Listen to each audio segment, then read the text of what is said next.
Hi friend, मैं अमरेश कुमार फिर से आप लोगों के बीच बिहार पुलिस मद्य निषेध के लिए आज पॉलिटी का क्वेश्चन लेके आए हैं। जो आप लोग देखिए, बहुत अच्छा क्वेश्चन इसमें सेट किया गया है जो एग्ज़ाम के पॉइंट ऑफ व्यू से। तो चलिए हम लोग देखते हैं। पहला क्वेश्चन है, संविधान का भाग 1 किससे संबंधित है? संविधान का भाग 1 किससे संबंधित है? बताइए, संविधान का भाग 1 किससे संबंधित है? बताइए। तो इसका राइट आंसर क्या हो जाएगा? सी, संघ और उसके राज्य क्षेत्र। संघ और उसके राज्य क्षेत्र। Right answer option number C होगा। चलिए अगला क्वेश्चन देखते हैं। भारत के संविधान अनुच्छेद 1 को क्या घोषित करता है? क्या घोषित करता है? बताओ। भारत का संविधान का अनुच्छेद 1 है, भारत को क्या घोषित करता है? तो संघ, राज्यों के एक संघ, एक यूनियन। Option number B. चलिए अगला क्वेश्चन देखते हैं। भारतीय संघ में नए राज्यों को शामिल करने या प्रवेश देने की शक्ति किसमें निहित होती है? आइए, यानी कि एक नए राज्य बनाना है, शामिल करना है या प्रवेश देने की शक्ति किसमें निहित होती है? तो ये सांसद की होती है। क्या होती है? सांसद के होती है। सांसद के होती है। चलिए आगे देखते हैं अगला क्वेश्चन क्या होता है। चलिए, नए राज्यों के निर्माण या उनके नाम और सीमा परिवर्तन करने का अधिकार किसके पास होता है? नए राज्यों के नाम और सीमा परिवर्तन करने का अधिकार किसके पास होता है? तो संसद के पास होता है। ऑप्शन नंबर बी हो जाएगा। चलिए अगला क्वेश्चन, संविधान के किस अनुच्छेद के तहत संसद कानून बनाकर नए राज्य का गठन कर सकती है? यानी कि नए राज्य का गठन कर सकती किस संसद संशोधन के तहत? तो बताओ। ऑप्शन नंबर सी हो जाएगा, अनुच्छेद 3 के तहत। चलिए आगे किसी राज्य के क्षेत्र या नाम में परिवर्तन करने से पहले किसकी पूर्व अनुमति लेना आवश्यक होता है? किसकी पूर्व अनुमति लेना आवश्यक होता है? तो देखिए, परिवर्तन करने से पहले आपको राष्ट्रपति से क्या लिया जाता है? अनुमति लिया जाता है। ऑप्शन नंबर बी हो जाएगा राइट आंसर। चलिए अगला क्वेश्चन देखते हैं। राज्य के पुनर्गठन के संबंधित राज्य पुनर्गठन आयोग किस वर्ष बनाया गया? बताइए। राज्यों के पुनर्गठन से संबंधित राज्य पुनर्गठन आयोग किस वर्ष बनाया गया? तो देखिएगा, यह 1953 में बनाया गया था। फजल अली जो आयोग है ना, उसके आधार पर बनाया गया था। ऑप्शन नंबर बी होगा। चलिए अगला क्वेश्चन देखते हैं। भाषाई आधार पर गठित होने वाला भारत का पहला राज्य कौन सा था? भाषाई के आधार पर गठित होने वाला पहला राज्य कौन सा था? बताइए कौन सा था? तो बताइए, इसको में क्या हो जाएगा? बताइए। आंध्र प्रदेश। क्या हो जाएगा? आंध्र प्रदेश। चलिए अगला क्वेश्चन देखते हैं। संसद द्वारा राज्य पुनर्गठन अधिनियम एक्ट कब पारित किया गया था? कब पारित किया गया था? देखिएगा, यह अधिनियम पूछ रहा है कब पारित किया गया था अधिनियम। तो क्या हो जाएगा? इसका आंसर 1956 हो जाएगा। अधिनियम 1956 के तहत 1953 में क्या गया था? बनाया गया था। चलिए आगे, भारतीय संविधान कौन सा अनुच्छेद 2 और 3 के तहत किए गए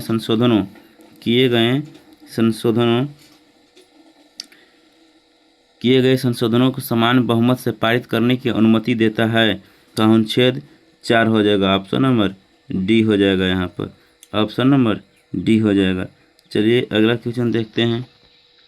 भारतीय संविधान के किस भाग में नागरिकता संबंधित प्रावधान है? नागरिकता भाग किस में है? 2 में है। नागरिकता भाग 2 में है। बताइएगा, यहाँ पर नागरिकता किसे लिया गया है? हम लोग के नागरिकता किसे लिया गया है? तो ब्रिटेन से लिया गया है। किसे लिया गया है? ब्रिटेन से लिया गया है। ब्रिटेन से लिया गया है। बताइए कैसी नागरिकता है? तो एकल नागरिकता है। कैसी नागरिकता है? एकल नागरिकता है। बताओ पहला कब इसमें अधिनियम कितना कब किया गया था? 1955 में। 1955 में। चलिए आगे देखते हैं। भारतीय संविधान भारत के नागरिकों को किस प्रकार की नागरिकता प्रदान करता है? एकल नागरिकता। किस प्रकार नागरिकता? एकल नागरिकता। हम लोग के पास एकल नागरिकता है भारत में, तो एकल नागरिकता प्रदान करेगा। चलिए अगला क्वेश्चन देखते हैं। नागरिकता से संबंधित कानून बनाने की शक्ति भारत में किसके पास है? किसके पास है? तो संसद के पास है। किसके पास है? संसद के पास। ऑप्शन नंबर डी हो जाएगा। चलिए अगला क्वेश्चन देखते हैं। संविधान के किस अनुच्छेद के तहत संसदों को नागरिकता के अधिकार को कानून द्वारा विनियमित करने की शक्ति दी गई है? बताइए किस अनुच्छेद के तहत शक्ति दी गई है? तो देखिएगा इसका राइट आंसर हो जाएगा ऑप्शन नंबर डी हो जाएगा। अनुच्छेद डी के तहत दिया गया है। अनुच्छेद ऑप्शन नंबर डी हो जाएगा। अनुच्छेद 11 के तहत संविधान के किसी अनुच्छेद के तहत संसद को नागरिकता के अधिकार को कानून द्वारा विनियमित करने की शक्ति दी गई है। चलिए अगला क्वेश्चन देखते हैं। भारतीय नागरिक अधिनियम सिटीजनशिप एक्ट पहली बार किस वर्ष पारित किया गया? बताइए सिटीजनशिप नागरिकता कब पारित किया गया था?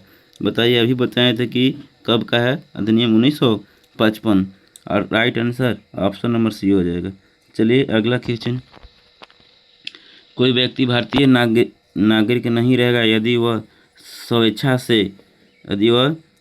से क्या करेगा? बताओ किस विदेश में 2 वर्ष से अधिक रह रहा है, किसी विदेशी राज्य की नागरिकता प्राप्त कर लेता है, दूसरे देश में रोजगार स्वीकार कर लेता है, देश छोड़कर चला जाता है। तो इसका आंसर क्या हो जाएगा? ऑप्शन नंबर बी हो। किसी विदेशी राज्य की नागरिकता प्राप्त कर लेता है तो भारतीय नागरिक नहीं कहलाएगा। ऑप्शन नंबर बी हो जाएगा। चलिए अगला क्वेश्चन देखते हैं। नागरिकता संशोधन अधिनियम 1919 में किन देशों को अल्पसंख्यक समुदाय को भारतीय नागरिकता देने का प्रावधान है? देखिएगा क्या है, बताइए। सिटीजनशिप नागरिकता संशोधन 2019 के तहत कि कौन कौन से देश को दिया गया था? तो देखिएगा इसका ट्रिक आता है। इसका ट्रिक क्या है बताओ? इसका ट्रिक क्या है बताइएगा। यानी कि पाकिस्तान, बांग्लादेश और अफगानिस्तान। यानी कि इसको कहते हैं बाप को जी कहते हैं। सबका बाप कौन होता है? भारत। बताओ तो बी से बांग्लादेश होगा, ए से अफगानिस्तान, पी से पाकिस्तान। तो ऑप्शन नंबर बी हो जाएगा इसका राइट आंसर। चलिए अगला क्वेश्चन देखते हैं। भारतीय नागरिक प्राप्त करने के लिए निम्नलिखित में से कौन सी शर्त आवश्यक नहीं है? कौन सी शर्त आवश्यक नहीं है? तो बताइए क्या आवश्यक नहीं है?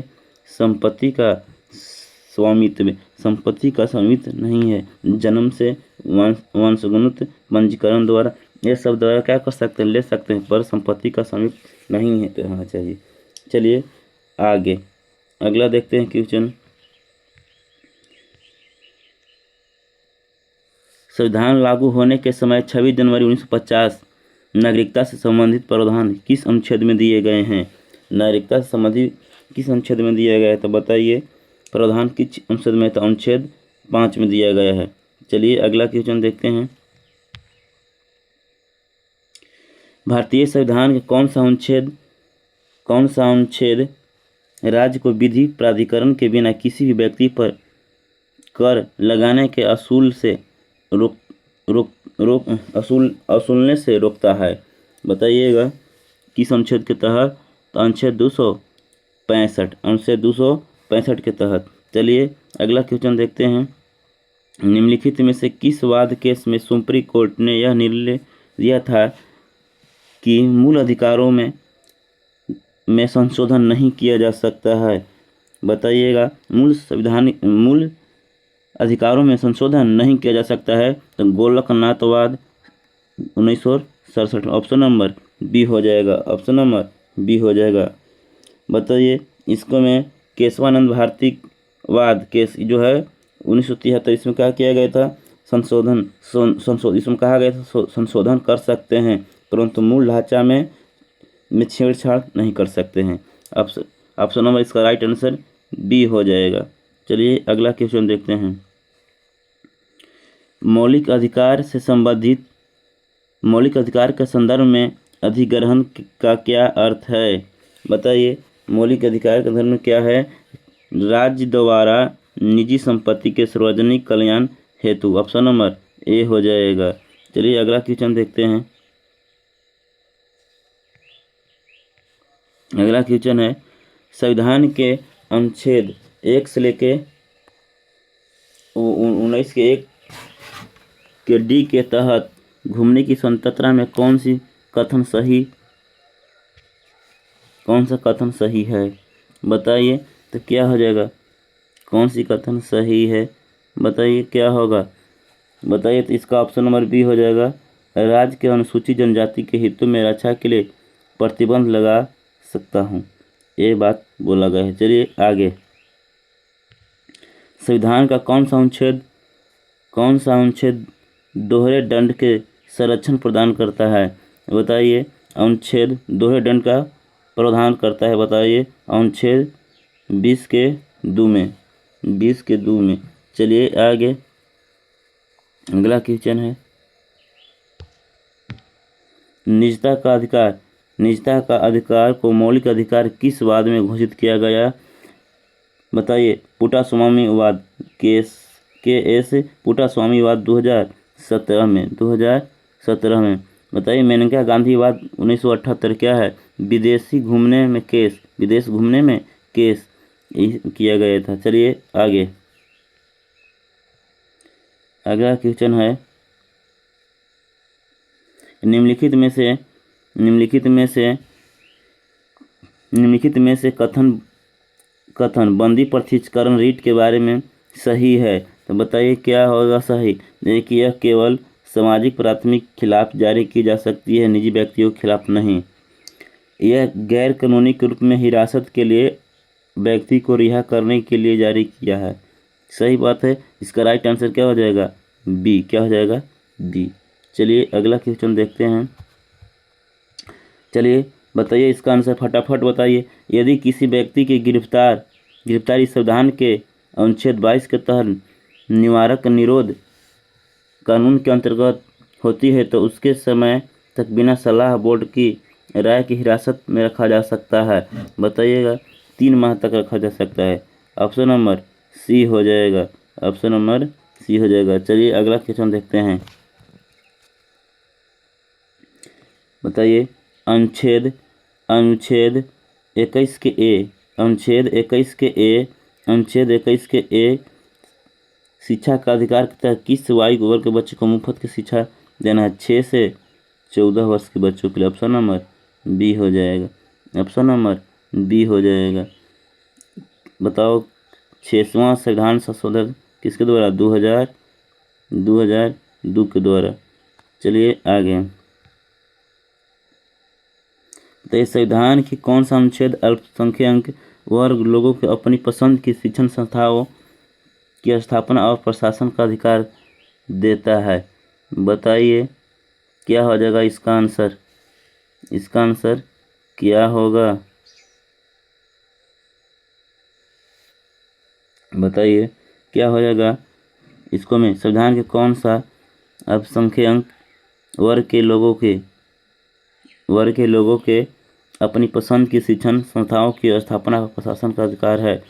अनुच्छेद 29। चलिए अगला क्वेश्चन देखते हैं। निम्नलिखित में से कौन सा अधिकार भारतीय नागरिकों के साथ विदेशी शत्रु देशों को छोड़कर कोई भी उपलब्ध है? तो बताइए क्या हो जाएगा? अनुच्छेद 25 धर्म की स्वतंत्रता का अधिकार। अनुच्छेद 25। चलिए आगे। अनुच्छेद 32 को संविधान की आत्मा हृदय किसने कहा था? भीमराव अंबेडकर। डॉक्टर भीमराव अंबेडकर। चलिए आगे। उत्प्रेषण रीट किसके विरुद्ध जारी की जा सकती है? उत्प्रेषण रीट किसके विरुद्ध किया जा सकती है? बताओ, न्यायिक और अर्धन्यायिक निकायों के तहत। ऑप्शन नंबर सी।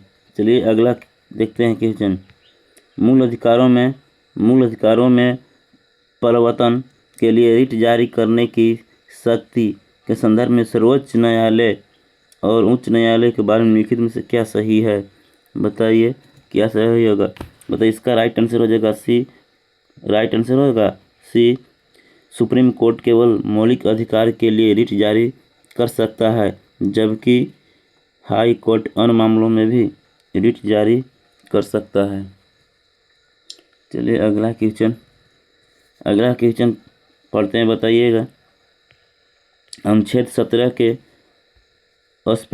अस्पृश्यता का अंत के अनुसार अस्पृश्यता के उपजी किसी भी आयोग को लागू करना एक दंडनीय अपराध है। इसे लागू करने के लिए कानून बनाने की शक्ति किसके पास है? तो बताइए संसद के पास है। Option number B. Martial law के दौरान अधिकारों पर प्रतिबंध के संदर्भ में संविधान का कौन सा अनुच्छेद चर्चा में रहता है? बताइए कौन सा अनुच्छेद चर्चा में रहता है? बताइएगा अनुच्छेद 34। अनुच्छेद 34। चलिए अगला क्वेश्चन देखते हैं। संविधान का कौन सा अनुच्छेद राज्य के सामाजिक और शैक्षणिक रूप से पिछड़े वर्ग SC/ST के लिए शैक्षणिक संस्थानों को प्रवेश के लिए प्रावधान रचना बनाने की अधिकार देता है? बताइए क्या हो जाएगा? अनुच्छेद 15 के 4। ऑप्शन नंबर ए हो जाएगा। चलिए अगला क्वेश्चन। अनुच्छेद 12 के अंतर्गत आने वाली राज्य की परिभाषाएं निम्नलिखित में से कौन सी शामिल नहीं है? तो क्या होगा इसका? भारत के, यानी कि इसका हो जाएगा ऑप्शन नंबर सी, भारत के नियंत्रक और लेखा महापरीक्षक नहीं होगा शामिल। चलिए अगला।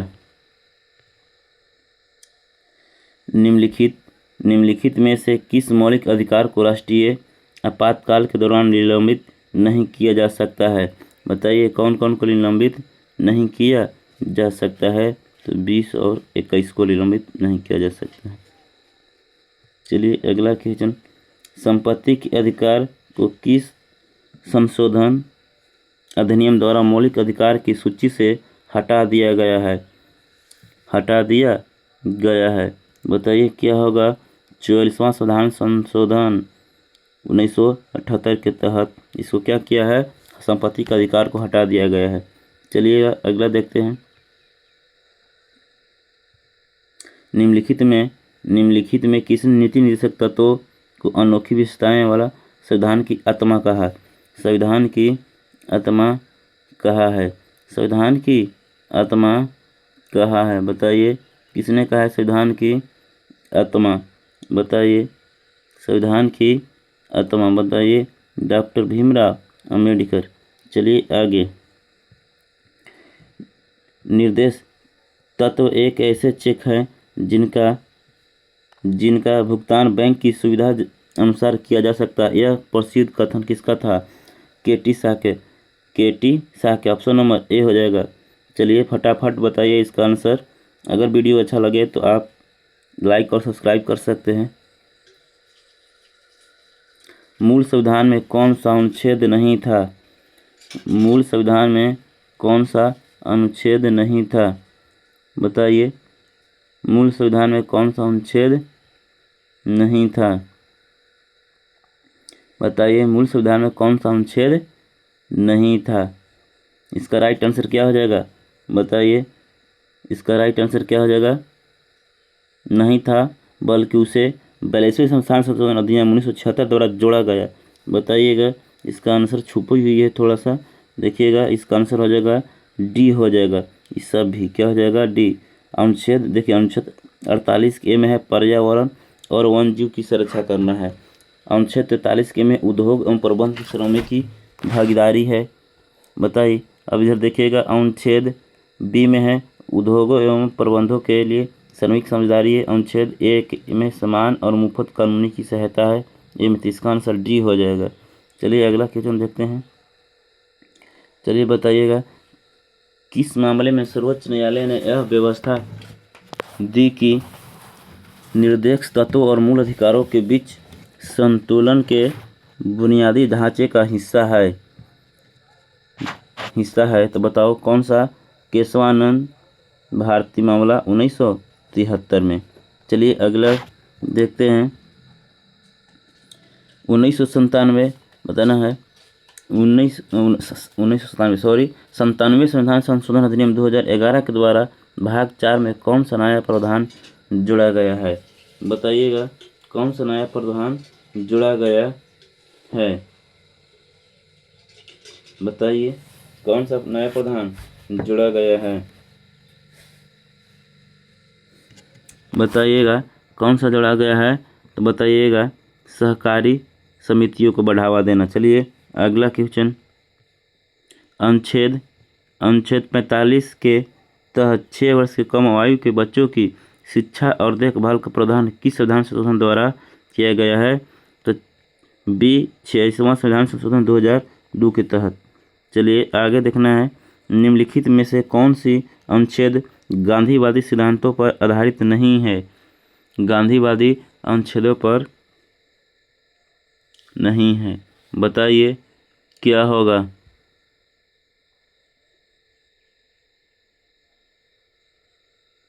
बताइए इसका राइट आंसर क्या होगा? बोलिए बोलिए, इसका क्या हो जाएगा राइट आंसर? बताइए निम्नलिखित में कौन सा अनुच्छेद गांधीवादी सिद्धांतों पर आधारित नहीं है? बताना है क्या हो जाएगा।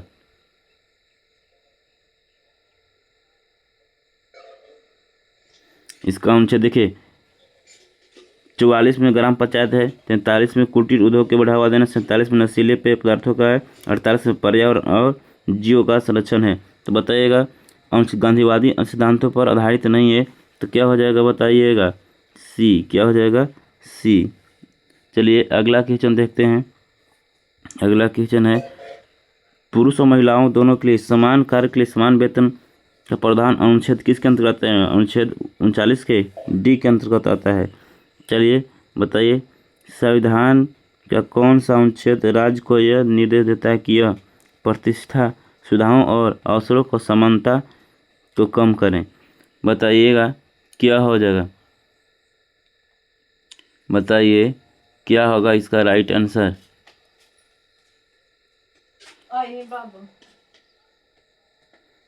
बताइए इसका राइट आंसर क्या होगा? देखिए संविधान का कौन सा अनुच्छेद राज्य के यह निर्देश देता है कि वह आय प्रतिष्ठित सुविधाओं और अवसरों को असमानता है? बताइएगा यहाँ पर क्या हो जाएगा? अनुच्छेद बताना है किस अनुच्छेद के तहत ये कहा गया है। देखिए इसका राइट आंसर क्या हो जाएगा? क्या हो जाएगा? Option number D. चलिए अगला क्वेश्चन देखते हैं। अगला क्वेश्चन आइए, थोड़ा सा मिस कर गया था, यहाँ पर देखना है काम की न्याय संगत और मनोचित दशाएं तथा प्रसूति सहायता के प्रबंध किस अनुच्छेद के तहत आता है? बताइएगा किस संविधान संशोधन के अंतर्गत आता है? बताइएगा यह अनुच्छेद 42 के अंतर्गत आता है। चलिए अगला क्वेश्चन देखते हैं। बताइए फटाफट। अनुच्छेद 43 के तहत कर्मकारों के लिए निर्वाह मजदूरी का क्या अर्थ है? क्या अर्थ है? बताइए क्या अर्थ है? देखिएगा तो इसका हो जाएगा उचित मजदूरी के लिए जीवन स्तर को ठीक रहे, शिक्षा और सामाजिक अवसर मिले, यही इसका राइट आंसर होगा। चलिए अगला क्वेश्चन देखते हैं। बहुत बड़ा थोड़ा सा क्वेश्चन है। देखिए समान नागरिक संहिता यूसीसी के संदर्भ में कौन सा कथन सही है?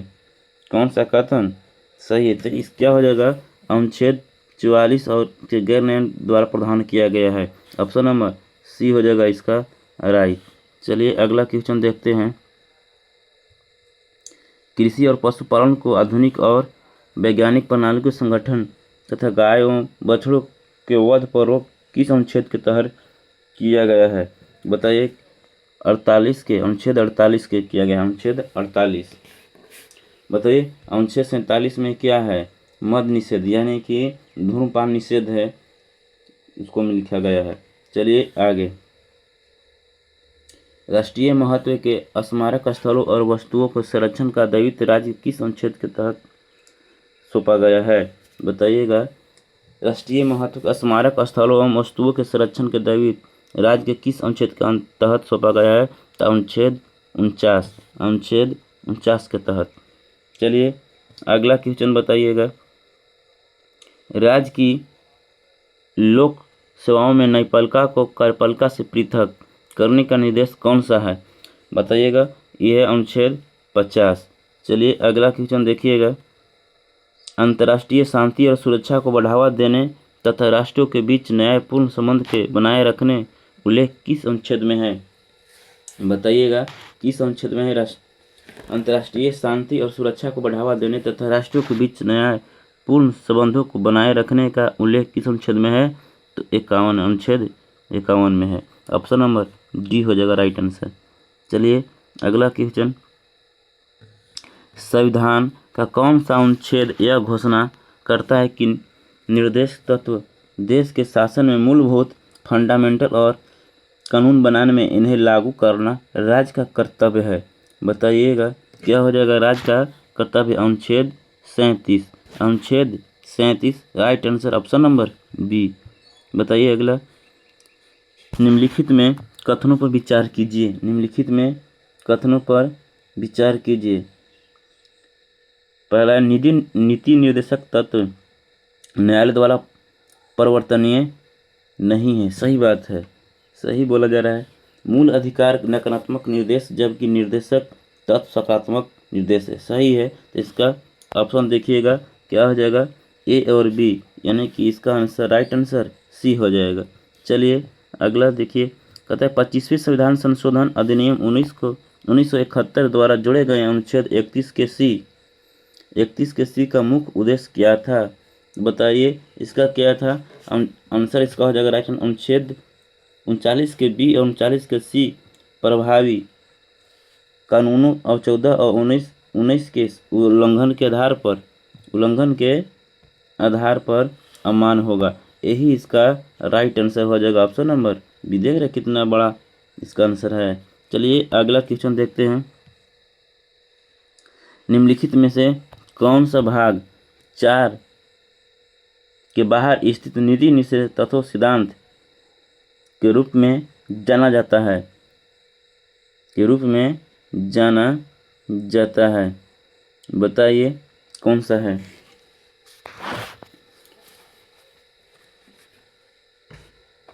भाग 4 के बाहर स्थित नीति निर्देशक तत्वों के रूप में जाना जाता है। देखिएगा आप लोग बताइए क्या है इसको में, बताइए इसको में से क्या हो जाएगा? बताइए ऑप्शन नंबर डी, यानी कि चलिए अगला क्वेश्चन देखते हैं। भारतीय संविधान के किस अनुच्छेद में यह प्रावधान है कि भारत का राष्ट्रपति होगा? भारत का राष्ट्रपति होगा तो अनुच्छेद किस में? 52 में। अनुच्छेद किस में? 52 में। चलिए अगला क्वेश्चन देखते हैं। भारत के राष्ट्रपति के निर्वाचन में कौन सा शामिल होता है? बताइएगा तो क्या हो जाएगा? संसद के दोनों सदस्य को निर्वाचित सदस्य एवं क्या हो जाएगा? बताइए। संसद के दोनों सदस्य को निर्वाचित सदस्य राज्य विधानसभाओं एवं केंद्र शासित प्रदेश के निर्वाचित सदस्य यही राष्ट्रपति के चुनाव में भाग लेता है। राइट आंसर सी हो जाएगा। चलिए अगला क्वेश्चन। यदि राष्ट्रपति का पद रिक्त हो जाए तो उपराष्ट्रपति भी उपलब्ध न हो तो कार्यवाहक राष्ट्रपति के रूप में कौन काम करेगा? तो भारत के मुख्य न्यायाधीश। चलिए अगला क्वेश्चन। राष्ट्रपति पर महाभियोग चलाने के लिए संसद के किस सदन में प्रस्ताव लाया जाता है? बताइए संसद के किस में प्रस्ताव लाया जाता है? बताइएगा आप लोग इसका राइट आंसर बताओ। देखिए राष्ट्रपति पर महाभियोग चलाने के लिए संसद के किस सदन में प्रस्ताव लाया जा सकता है? बताइएगा आप लोग को बताना है। हम देखिएगा संसद के हम किसी भी क्या कर सकते हैं? सदन में ला सकते हैं। चलिए अगला क्वेश्चन। राष्ट्रपति के निर्वाचन से संबंधित विवादों का निपटारा कौन करता है? तो सर्वोच्च न्यायालय, सर्वोच्च न्यायालय।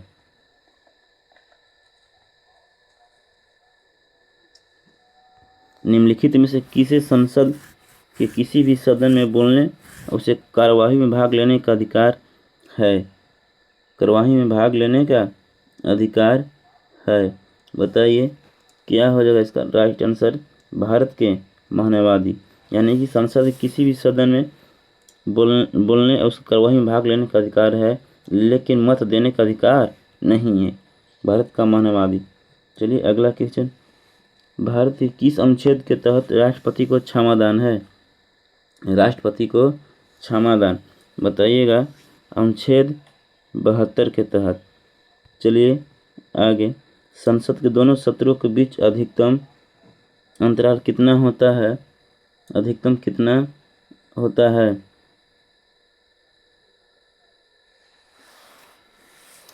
कितना होता है बताइए? 6 महीना। कितना होता है? ऑप्शन नंबर डी, 6 महीना। चलिए अगला, धन विधेयक को संसद के किस सदन में पेश किया जाता है? बताइए, धन विधेयक तो कहाँ पेश किया? केवल लोकसभा में।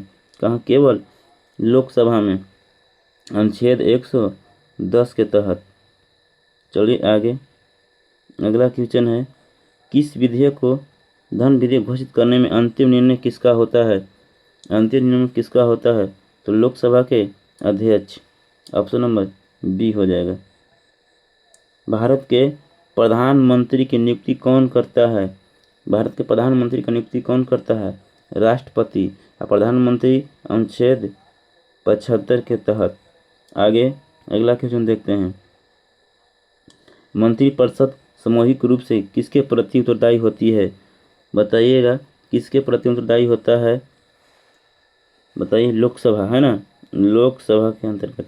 चलिए आगे, संसदीय बैठक, संसद की संयुक्त बैठक की अध्यक्षता कौन करता है? लोकसभा के अध्यक्ष। लेकिन बुलाता कौन है? राष्ट्रपति। बुलाता कौन है? राष्ट्रपति। बुलाता है कौन? राष्ट्रपति, अनुच्छेद 108 के तहत। चलिए अगला क्वेश्चन देखते हैं, राज्य के सदस्यों का कार्यकाल कितना होता है? राज्य के सदस्यों का कार्यकाल कितना होता है? 6 वर्ष। चलिए अगला क्वेश्चन देखते हैं, राज्यसभा में राष्ट्रपति द्वारा कितने सदस्य मनोनीत किया जाता है? बताइएगा, 12। कितना? 12। चलिए अगला क्वेश्चन देखते हैं, लोकसभा की अधिकतम संख्या कितनी हो सकती है? बताइए, 550। 550। चलिए अगला क्वेश्चन देखते हैं, सर्वोच्च न्यायालय के न्यायाधीश, सर्वोच्च न्यायालय के न्यायाधीश की सेवानिवृत्ति की आयु कितनी होती है? बताइएगा, कितनी होती है? बताओ कितना? 65 वर्ष। कितना? 65 वर्ष। बताइएगा, सर्वोच्च न्यायालय के न्यायाधीशों को उनके पद से किसके द्वारा हटाया जा सकता है? किसके द्वारा हटाया जा सकता है? संसद के दोनों सदनों द्वारा प्रस्तावित पारित कर राष्ट्रपति के द्वारा। Option number B. अगला क्वेश्चन, भारत के महान्यायवादी के कार्यकाल कितना होता है? भारत के महान्यायवादी का कार्यकाल कितना होता है? तो इसे राष्ट्रपति के पश्चात प्रयत्न काम करता है। Option number C. अगला क्वेश्चन है, लोकसभा का नेता कौन होता है? लोकसभा का नेता कौन होता है? प्रधानमंत्री, प्रधानमंत्री, प्रधानमंत्री या उनके नामित कोई मंत्री होता है। चलिए आगे,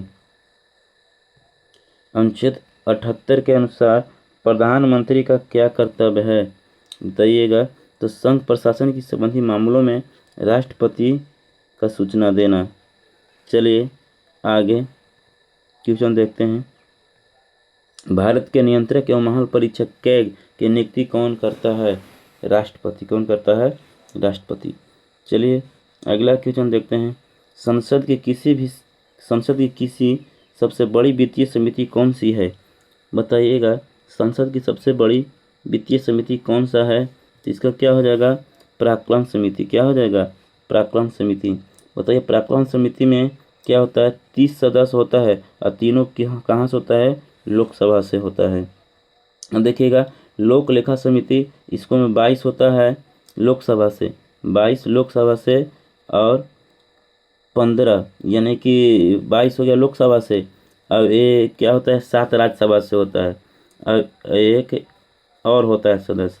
और बताइएगा उपक्रम सार्वजनिक उपक्रम समिति 1964 में, इसको ही 22 सदस्य होता है, यानी कि 15 लोकसभा से 7 राज्यसभा से।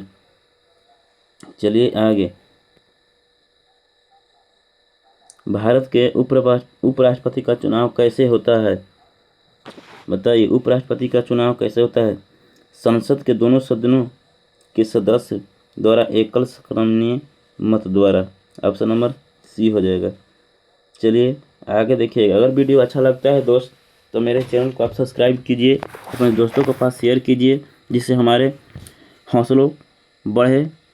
चलिए आगे, कौन सा सदन अस्थाई सदन है? हाउस कहलाता है, यानी कि सदन कहलाता है, अस्थाई सदन कहलाता है। बताइए, अस्थाई यानी कि राज्यसभा, इसे बूढ़ा के भी सदन कहते हैं, इसे नौजवान, लोकसभा को नौजवानों का सदन कहते हैं, युवा का सदन। चलिए आगे, यदि किसी साधारण विधेयक पर संसद के दोनों सदनों में गतिरोध हो तो समाधान कैसे होता है? बताइए, समाधान कैसे होता है? तो संसद की संयुक्त बैठक बुलाकर। चलिए अगला क्वेश्चन, भारत के सर्वोच्च न्यायालय का गठन किस अनुच्छेद के अंतर्गत किया गया है? बताइए, 124 भारत का सर्वोच्च न्यायालय का गठन सुप्रीम कोर्ट 124 के तहत। चलिए आगे, लोकसभा के अध्यक्ष कौन चुनता है? लोकसभा का अध्यक्ष कौन चुनता है? तो लोकसभा के सदस्य। चलिए अगला क्वेश्चन है, संसद एमपी की अयोग्यता संबंधित प्रश्नों पर अंतिम निर्णय कौन लेता है? राष्ट्रपति चुनाव आयोग के सलाह पर। चलिए अगला क्वेश्चन देखते हैं, संविधान के किस भाग में संघ की कार्यपालिका का वर्णन है? बताइएगा, भाग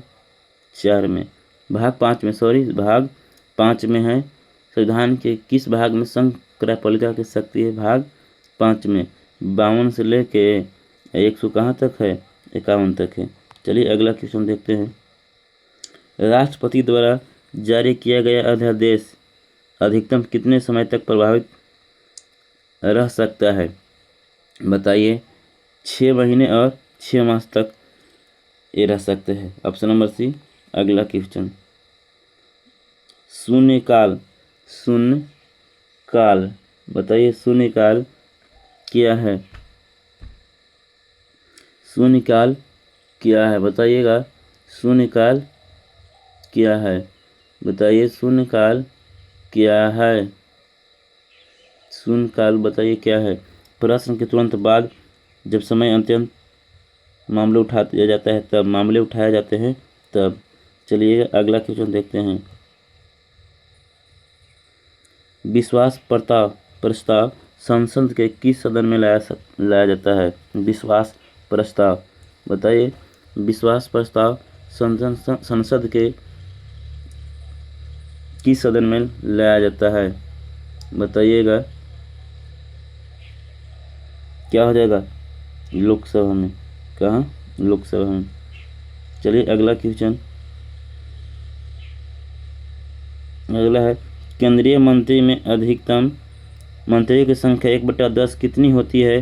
जो लोकसभा का कुल सदस्यों का कितना होता है? 15%। संसद की कुल सदस्य संख्या 15%।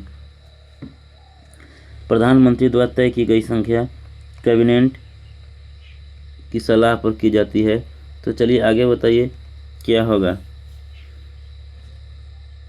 कुल सदस्य का कितना होता है? 15%। कुल सदस्य का 15%। चलिए अगला क्वेश्चन, भारत के महान्यायवादी किस अनुच्छेद के अंतर्गत अधिकार प्राप्त करता है? अनुच्छेद 76। चलिए अगला क्वेश्चन, भारत के संविधान में सर्वोच्च अभिलेख न्यायालय है और किसके तहत दर्जा दिया गया? अनुच्छेद 129 के तहत। Right option number B. बताइएगा न्यायिक समीक्षा शक्ति के रूप किस अनुच्छेद से प्राप्त किया गया है? बताइएगा इसका क्या हो जाएगा? अनुच्छेद 13, 32 और 136 सभी के सभी हो जाएगा। चलिए अगला क्वेश्चन, लेमडक्सेशन का क्या तात्पर्य है? बताइएगा इसका क्या हो जाएगा? नई लोकसभा का गठन, नई लोकसभा का गठन के बाद पुरानी लोकसभा का अंतिम सत्र होता है। चलिए अगला क्वेश्चन, स्थगन प्रस्ताव का उद्देश्य क्या होता है? बताइएगा स्थगन प्रस्ताव कहते हैं यह किसी निश्चित और महत्वपूर्ण सार्वजनिक मामले पर सदन का ध्यान आकर्षित करना। राइट आंसर बी हो जाएगा। बताइए उच्चतम न्यायालय अपने द्वारा दिए गए निर्णय का आदेश पूर्वावलोकन कर सकता है, यह किस अनुच्छेद में उल्लिखित है? तो अनुच्छेद क्या हो जाएगा? बताइएगा अनुच्छेद 137 के तहत, ऑप्शन नंबर सी। चलिए अगला क्वेश्चन, भारतीय संविधान के अनुच्छेद 161 के तहत राज्य के राज्यपाल की क्षमादान की शक्ति के संबंध में निम्नलिखित में कौन सा कथन सही है?